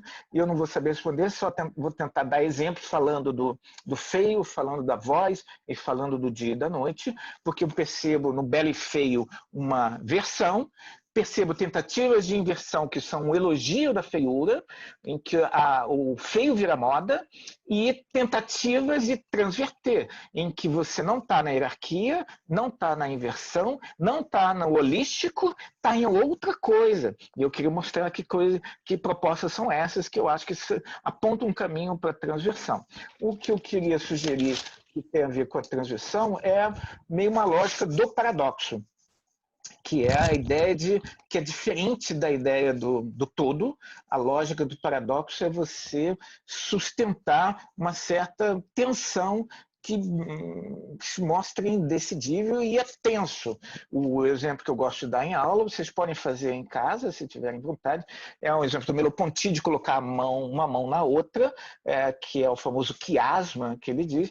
Ele fala, quando a gente coloca uma mão na outra, a gente não sabe mais qual é a mão que está sendo tocada e qual é a mão que toca. Não existe mais mão sujeito e mão objeto, mão ativa e mão passiva. Está rolando ali uma reciprocidade, uma relação paradoxal e não virou uma mão total, continuam sendo duas mãos juntas. E ele usa esse modelo para pensar que é assim que se dá a nossa relação da gente com a gente mesmo, da gente com o mundo, da gente com outras pessoas, nesse modo meio paradoxal do quiasmo. O mesmo vale quando a gente sempre faz essa piada boba, meus alunos vão detestar, mas para quem não viu, isso mesmo também, eu imagino, deve acontecer quando a gente beija na boca. Quando um bom beijo na boca, não tem a boca que beija a boca que está sendo beijada, há uma inter-relação. E é essa relação paradoxal das bocas se beijando que a gente está pensando na transversão. Então, da próxima vez que você for beijar na boca de alguém, lembra da filosofia pop. Não faça isso. Essa era a piada. Não faça isso.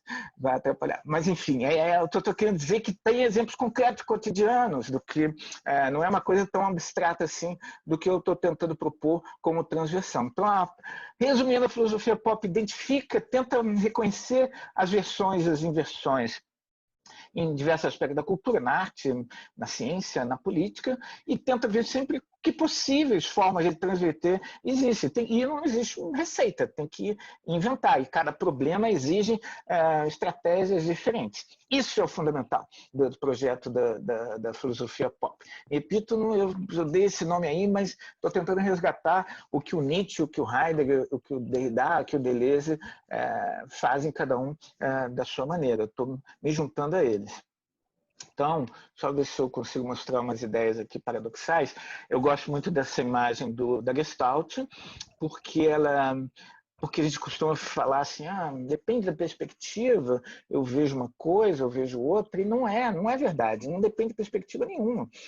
A perspectiva é um pouco ponto de vista, e não é um ponto de vista que faz você ver, ora um músico, ora um rosto feminino. Você pode ficar na mesma posição, não mexer, não piscar o olho, e ora ver o músico e ora ver o rosto feminino.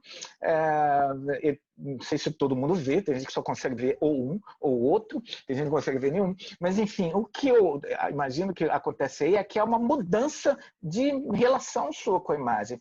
A gente faz aparecer um ou outro, e tem a ver com o que a gente seleciona, como fundo, a cor preta e o branco vira figura, ou a gente seleciona o branco como fundo e a cor preta vira figura. Só que esse processo de seleção não tem a ver com olhar de um canto, olhar de cima, botar lá para baixo, é um modo de relação. E é disso que eu estou falando, dessa coisa meio paradoxal, de você não pode dizer que a verdade dessa imagem é uma coisa ou é a outra, você tem que sustentar essa indecisibilidade, que me parece ser o segredo da transversão. Gosto muito dessa minha imagem, que os dois estão brigando, um dizendo que é 6, outro que é 9, um pouco essa coisa do paradoxo também, e gosto mais ainda dessa aqui do cara na ilha, feliz que o outro está chegando e gritando barco, e o cara do barco felizão, dizendo que está vendo terra. E ambos estão felizes e ambos ficarão infelizes um segundo depois. Mas, enfim, é um pouco isso aí. E a imagem que eu acho mais emblemática é... Alguém perguntou na aula passada sobre se o surrealismo teria a ver com a filosofia pop, e eu falei que sim, principalmente por essas explorações do paradoxo. Eu acho essa imagem do Magritte espetacular. Se chama As Férias de Hegel, e eu li sobre a obra que ele, em cartas, explicou por que chegou a esse título.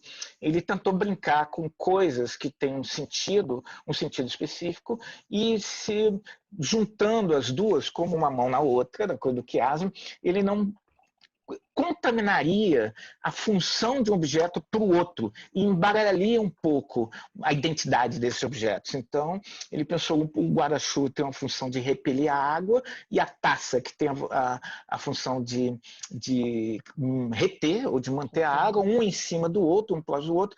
O guarda-chuva passaria também a reter a água e a taça também a repelir a água. Um misturaria um pouco com o outro. Essa, pelo menos, era a proposta dele. E aí ele pensou assim, pô, fiz um embaralhamento aqui das categorias. Será que o Hegel, se ele visse isso aqui, ele ia achar legal? E aí ele diz na carta, eu pensei, pô, o Hegel era muito sério, ele era muito chato e ele tinha humor, galera, mas era um filósofo, é considerado o filósofo mais difícil. E o Magritte diz assim na carta, talvez se o Hegel saísse de férias, ele ia se divertir com esse quadro. Se ele tivesse no trabalho dele, lá no escritório dele, ele não ia achar engraçado. Mas vai que ele saiu de férias, está passeando, às vezes esse quadro, aí talvez ele fosse achar legal. E por isso o quadro se chama As Férias de Hegel. A gente poderia dizer as férias da dialética, as férias do modo de resolver o problema das versões e inversões com a ideia de uma totalidade. Aqui não é a totalidade, aqui é o paradoxo. A gente continua vendo o guarda-chuva e a taça. Não virou uma terceira coisa, o guarda-taça. Não é isso. É uma coisa meio monstruosa. É assim que a gente cria monstros. A gente pega uma girafa e uma tartaruga e mistura. E a gente vê, é monstro, porque a gente vê ainda que tem girafa ali, vê ainda que é tartaruga, mas não é mais a girafa nem a tartaruga que a gente reconhecia. Essa permanência ali do diferente, mas agora conectando, esse hibridismo, é a característica da transição, da filosofia pop, do paradoxo, isso que a gente está querendo procurar. Aí eu sempre gosto de falar de que é transdisciplinar, faça essa diferenciação entre multidisciplinar, interdisciplinar e transdisciplinar. Eu falei na semana passada que a filosofia é um pouco discussão sobre prefixos, mas pluridisciplinar, toda escola quando tem várias disciplinas, você sai da aula de matemática para de história, para depois de física, e uma não necessariamente comunica com a outra. Interdisciplinar, quando há uma tentativa de interação, já é legal, mas eu acho que o problema da interação é que às vezes você quer criar uma nova disciplina. Então, inventou-se a medicina nuclear, porque a galera da medicina foi trabalhar com a galera da física nuclear, não sei, e inventou uma nova área do conhecimento que mistura as duas. Ou como a geografia cultural, que virou uma nova área do conhecimento, que era uma coisa mais ligada ao campo físico e começou a trabalhar com cultura também. Mas o trans, que é o que eu acho que a filosofia pop é a ideia de fazer parceria com outras áreas, sem querer necessariamente criar uma nova área. Pode ser que às vezes queira, mas não necessariamente isso é a meta. E aí, para cada problema, a gente faz uma parceria. Eu participei de um seminário sobre a saúde do Nietzsche, na UERJ, que foi muito legal, que foi uma reunião de filósofos com médicos. E os médicos trouxeram a perspectiva da medicina sobre os problemas de saúde. Vocês sabem, Nietzsche teve vários problemas de saúde, alguns deles foi sífilis, outros foi um tumor, e tem várias discussões sobre isso, e os filósofos trouxeram a perspectiva deles, e a gente conversou. Mas a gente não criou, nesse seminário, uma nova área de saber, que é a dorologia nietzschiana, um campo do conhecimento que só está preocupado com os sintomas do Nietzsche. Mas foi uma parceria legal e para outros problemas a gente pode fazer outras parcerias.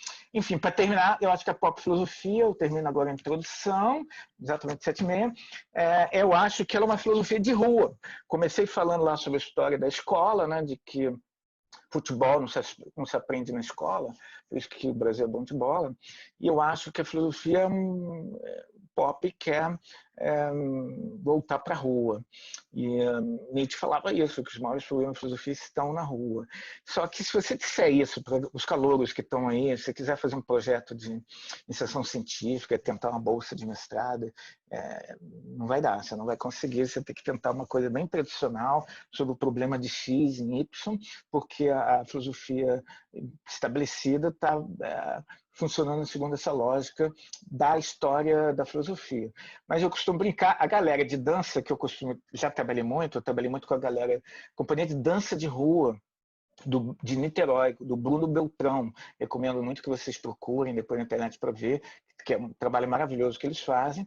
E eu conversando uma vez, eu cooperei com vários trabalhos deles, com eles, um deles me falou que quando ele falou para os pais que ia fazer dança de rua, os pais foram totalmente contra e acharam aquilo absurdo. E aí ele teve uma ideia, chegou em casa e falou para os pais, não vou fazer dança de rua, eu vou fazer street dance. E aí os pais já acharam mais maneiro, já acharam um negócio assim mais cultural, mais interessante. E aí, para calouro, se quiser fazer filosofia, eu acho que tem que fazer street philosophy, não filosofia de rua. Filosofia de rua não tem essa aura. Mas, enfim, é isso. E aqui a gente para uma pausa, porque esse é o fim da primeira aula, galera. A introdução, que é Metafísicas da Filosofia e Estratégias da Filosofia Pop contra a Arquitetura. Agora, vou ver aqui os comentários. Alguém quer fazer um comentário? Eu vou ver. Posso continuar, então? Vou passar, então, para a segunda parte, que tem um monte de vídeo para mostrar, galera, mas estou atrasado. Eu tinha preparado 4 vídeos sobre futebol para fazer um pequeno intervalo sobre futebol, mas vou mencionar para vocês. Um é o futebol de filósofo, que eu vou mostrar 1 minuto. Eu vou mostrar aqui só para ver se funciona também o modo vídeo. Vamos lá, peraí. Aqui um instante. Vamos lá. Porque eram 4 vídeos sobre futebol e eu ia mostrar o vídeo de futebol dos filósofos, vou falar sobre a inutilidade da filosofia, os filósofos pensando e não chutando a bola.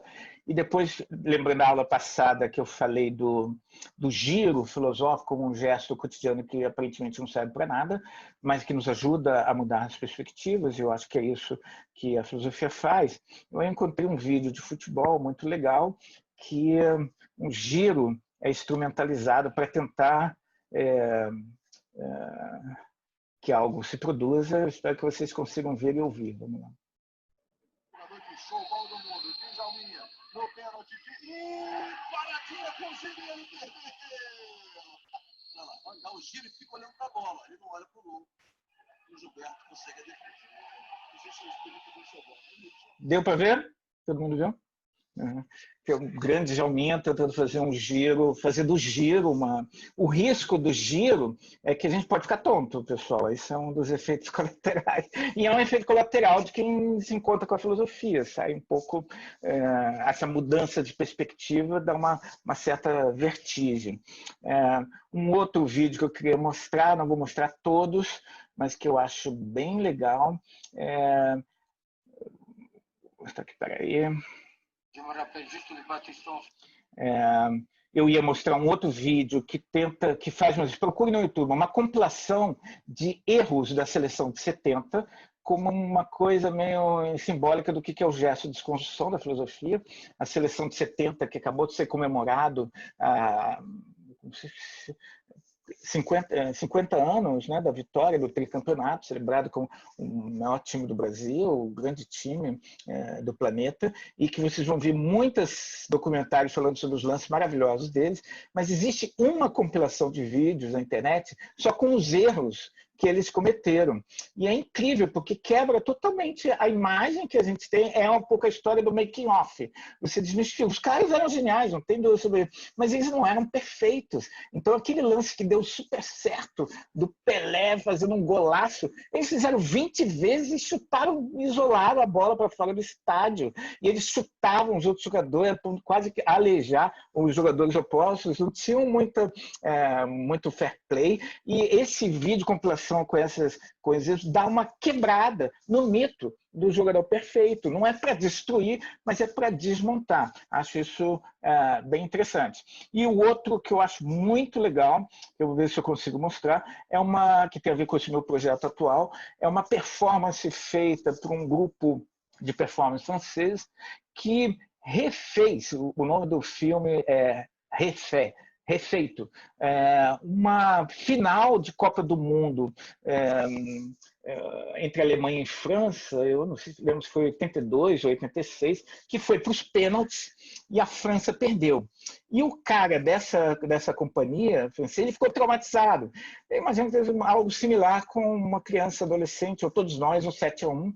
A gente ainda precisa fazer uma performance para lidar com esse trauma. Mas o cara foi refazer, tintim por tintim, os 15 minutos de pênaltis que teve dessa final, exatamente imitando todos os gestos desse momento que para ele foi terrível, tenso, ansioso, e que a França acabou perdendo. Vou mostrar um segundo, dura 15 minutos a performance, eu acho que é muito interessante, porque tem a ver com esse gesto da filosofia pop, do paradoxal. Aqui. Il y avait Platini à l'époque, non? Elle a gagné l'Allemagne, il menait la France et après il a gagné l'Allemagne. Então, a locução é a locução original da final, né? E o cara foi para um lugar, num Balier,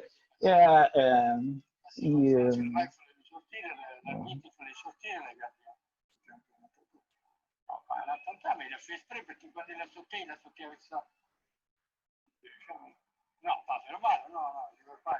C'est le jeu, là. Vous voulez rapporter, là, avec alors, au match, vous êtes là? Vous refaites les tirs au but, là. Les tirs au but. Bon, mais c'est bien. Et c'est fait. Je ne pas que tout le monde redoutait, certains l'avaient pronostiqué. Oui, c'est vrai, ça, en plus. Eh oui, c'est vrai. Mauvais score, mais je pensais bien qu'on irait au coup de pied au but. Et l'épreuve terrible, surtout pour une place en finale de la Coupe du Monde.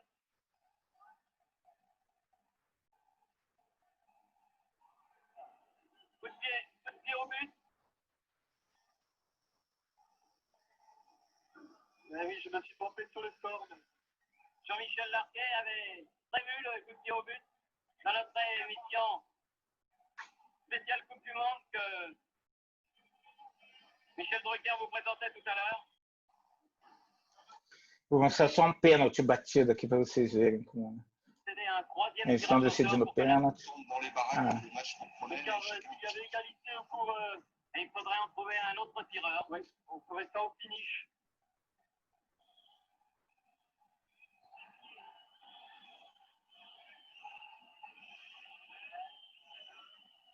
Rodier face à face, Giresse, Schumacher, RFA.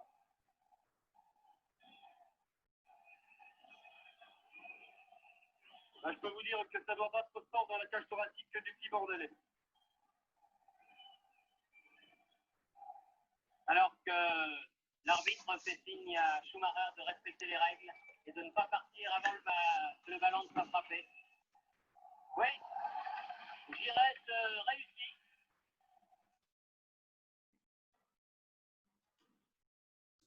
Sensacional. Não é sensacional? É incrível, eu acho espetacular. A gente tem que fazer isso com 7-1. Não sei se a gente aguenta, mas assim, é um exercício de lidar com trauma, com uma memória de dor que ele teve, e ele refez tudo exatamente, os 15 minutos finais do negócio. Eu não vou contar o final, porque é bem interessante, mas o que eu acho incrível, que eu trago aqui para a Cor da Filosofia Pop, é que nessa coisa da divisão da tela, você é meio que forçado a ter esse olhar estrábico, que eu estou tentando defender o tempo todo, porque você vê simultaneamente a cena original e simultaneamente você vê, fica ali oscilando entre o outro, o gesto sendo refeito. E o interessante é que você fica curioso ver como que o cara refez, mas às vezes, quando só percebendo que o cara refez, que você nota algumas coisas da cena original que você não tinha prestado atenção, e tem um jogo entre um e outro, e aí esse olhar meio metalinguístico do fazer, de pensar ao mesmo tempo sobre o que está sendo feito, é isso que eu quero fazer. Na filosofia pop, eu acho que esse cara fez. É uma performance filosófica que o cara fez. Então, é para fechar aí o momento futebol, entre mais os vídeos. Vamos agora para o... Isso, 1982, Alemanha 5, França 4 nos pênaltis. Foi dramático para a galera. Vamos passar então para a questão da feiura, hein? Vou jogar o PowerPoint.